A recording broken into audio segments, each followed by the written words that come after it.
Greetings to all of humanity. It's really a joy, it's a pleasure, it's an honor to be greeting you and always bring this message of emancipation to you, whereby I'm pointing you to look inwardly to discover that your real identity is your divinity. That is why I want to also encourage you to find your frequency. For that was what Abdullah was saying to Neville Goddard when he had his burning desire and he had no money and he had no work. All he needed was to find his frequency. Now, one of the very first thing I want to let you know is that everything is energy, vibration, and frequency, and that your brain is a transmitter and a receiver of frequency. That is why you're told in the Bible also that as a man thinketh in his heart, so is he. In other words, what I'm trying to say to you is that we become what we think about most of the time. So the thoughts that you often go back to is what would create your reality and also your personality. Therefore, you have to become more responsible of your thoughts, because thoughts are vibrational frequencies. Okay, so you have to find your frequency. Now, you look at a person and they're living a life of poverty, then you know what frequency they are on. You look at a person and they love violence, you know what frequency they are on. You look at a person who's religious and superstitious and you know what frequency they are on also. But we are not here to try to change everyone except ourselves. We're here to first of all change ourselves. That is why you're told that you must seek ye first the kingdom of God and his righteousness, and all these things will be added unto you. When you realize that the kingdom of God is within you, according to Luke 17:21, you will realize that you're not supposed to look here or look there or let anyone have you to look here or look there or to look outside of yourself. But you must always focus and looking within yourself and look for whatever change you desire in this world within yourself. So it is said that in Matthew 6:33 that when you discover this kingdom within yourself, that all these things will be added unto you, which means you will discover the secret of creation and you'll be able to create your reality consciously. So as we know the story of Neville Goddard and Abdullah, and how Neville was studying with this black mystic from Ethiopia for over 5 years, but there came a time when Neville had this burning desire to travel to Barbados after leaving Barbados for 12 years. But at this time, he had this desire to visit his family and to spend some time with his family. But unfortunately, he had no money. He had no work. For this was taking place in the time of the Great Depression. For those of us who know about the Great Depression, you know that the Great Depression started around 1929 to around 1939. But more specifically, it was around the time of 1933 when Neville went to Abdullah, feeling this burning desire. And Abdullah said to Neville that you are already in Barbados. He was getting him to focus on that frequency of seeing himself already in Barbados. He was teaching him how to rearrange his mind for prosperity. So Abdullah was saying to Neville, find your frequency, be in the right mindset, follow the instructions that I am giving to you if you see me as your mentor. I say to you, you have already gone to Barbados and you have gone there first class. And so Neville would go to Abdullah time after time and say, but Ab, I'm not seeing anything happening. I have no money. I don't have a ticket. How am I going to get to Barbados when you say that I'm already in Barbados? Abdullah explained to Neville that there's no such a thing as a small frequency. If you're pregnant, you're pregnant. You're gonna bring forth that baby. Teaching him that when he has a burning desire, that it is a spiritual sensation. And when he conceive of and believe that which he has this burning desire about that it would become a pregnancy, and he would walk around being pregnated with his desire. And so he was teaching him how everything in the physical realm is to teach us of the spiritual realm, because we are spirit having a human experience and we operate on frequencies. So Abdullah also taught Neville the secret of scriptures and said to Neville, the central character of the Bible is man's imagination. So each night before you go to bed, you are to imagine yourself in your mother's home in Barbados, sleeping in your mother's home. And so Neville began to put what Abdullah was teaching him to work in his life. Now, when Neville began to do that, that was Neville finding his frequency. And that is why I'm encouraging you to find your frequency to create your reality consciously. And so Neville will sleep night after night while living in New York, as if he's sleeping in his mother's home in Barbados. Also, Neville will walk the streets of New York with all these high-rise buildings, and Neville will imagine himself walking the streets of Barbados, seeing himself walking the streets of Barbados, walking Palm Line Street and Coconut Lane Street and so on. And if you have ever traveled to the Caribbean have buildings that are just say 2 stories and 3 stories. They do not have high-rise buildings like in New York or in America and those places. So you see how much he had to have a vivid imagination. And this vivid imagination is when you really find your frequency, when you find a line of thought, when you find that assumption that you believe that will harden into fact, how you have to hold to it. And so, my brothers and my sisters, if you're one of those persons who've been resonating with the message our lectures have never gathered, and with this kind of teaching of self-realization, I'm saying to you, find your frequency and never let go that frequency. That story is told in the Songs of Solomon also, when he say, I sought for him whom I love. That thing you desire. And he say, when I do found him whom I love, I brought him into my mother's bedchamber and I never let him go until I bring him into the place of conception.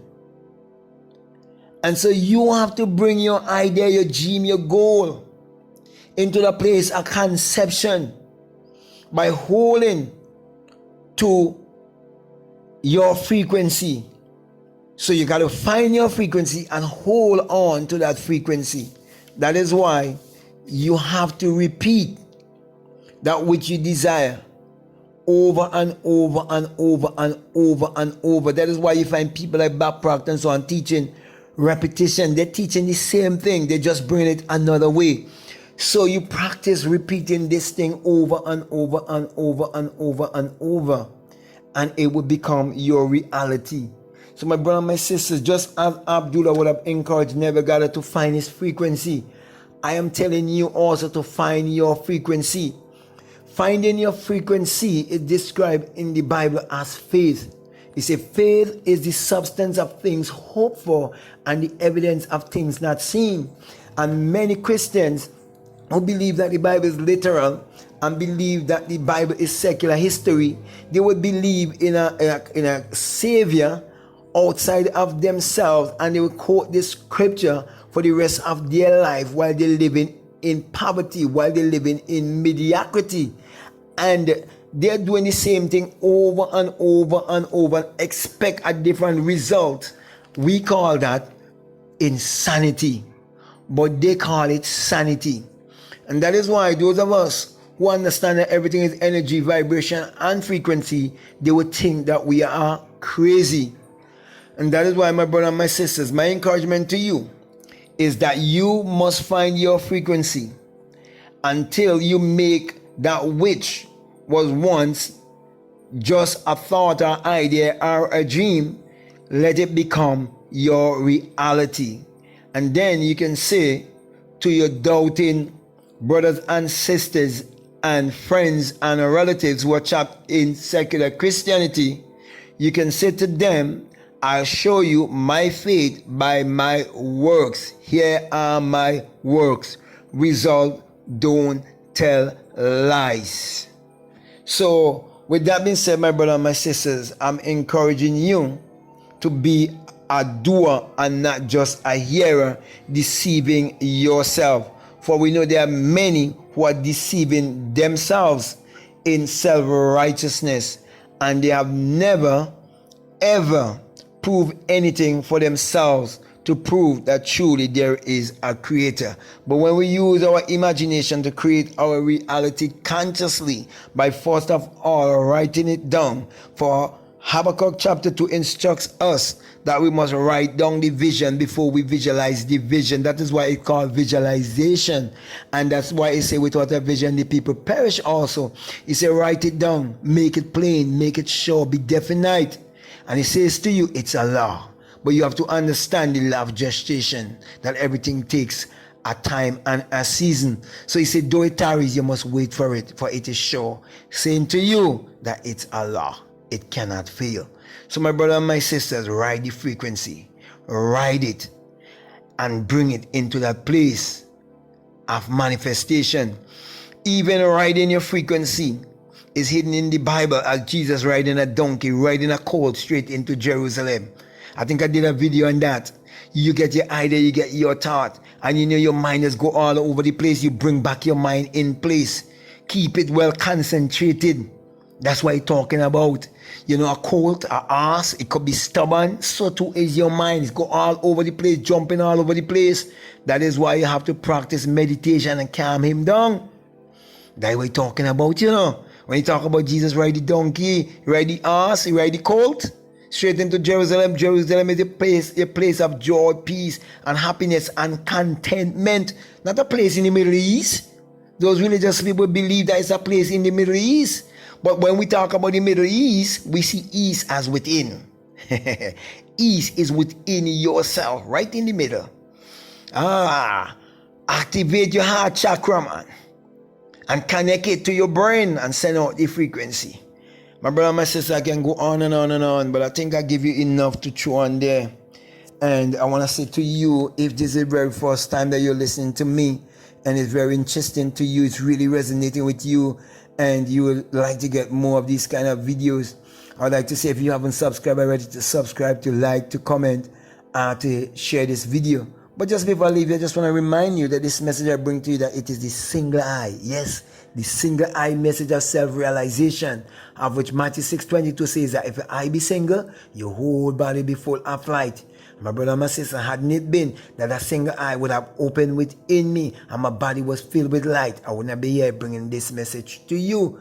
For when that eye opened in you, you will understand what it means when it says in the Bible that you shall change from mortal to immortality in a twinkling of an eye. That twinkling of an eye is an opening of an eye. For you would hear the unearthly wind after you would have felt that great and mighty shaking, and you would ascend like a fiery being, and you would exit your skull and find your skull to be Golgotha, Calvary, the place of the skull, and your body is the tomb in which the Christ is buried. You will experience the resurrection and the virgin birth, and you will tell your story. And those who believe in the Bible as secular history and are looking outwardly, they would think that you are crazy. That's the reason why I always put my hand right above my crown chakra and give you the symbol of the single eye and say to you, you have no need to be afraid of the single eye, especially that eye above the pyramid and the US dollar.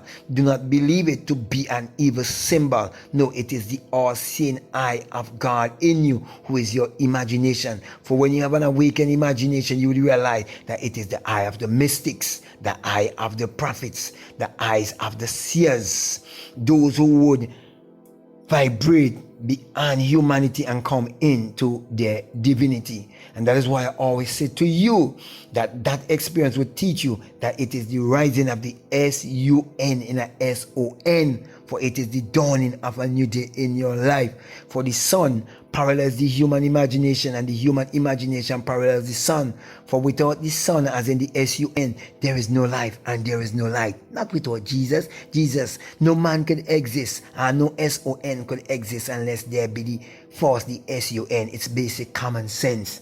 And that is why you're told also, and that is why, as I said before, that the sun parallels the human imagination, and the human imagination parallels the sun. For without the sun, there is no life and there is no light. And without the human imagination, there isn't anything made that was made. And that is why also in Psalms 84:11, you're told that the Lord thy God is a sun and a shield, and no good thing will he withhold from you. And how much sun do you know? One, sun. And also in Malachi chapter 4 verses 2, you're told that the sun, as in the sun, of righteousness. Could you imagine? They're telling the sun is of righteousness. Righteousness is a discovery. It is not something you attain. He said that the Son of Righteousness shall arise in you with what? Healing in his wings. When the sun is risen in you, what would you do? You will bring healing to humanity. And that is why I'm bringing healing to humanity and encouraging each and every one to use your mind power, which is your solar power, your sun power, your God power, your creative power, which is actually your sexual power. Use that power to achieve your every desire. But remember, you have to find your frequency and work with that frequency. So with that being said, I want to say thank you all and love you all. I'm out.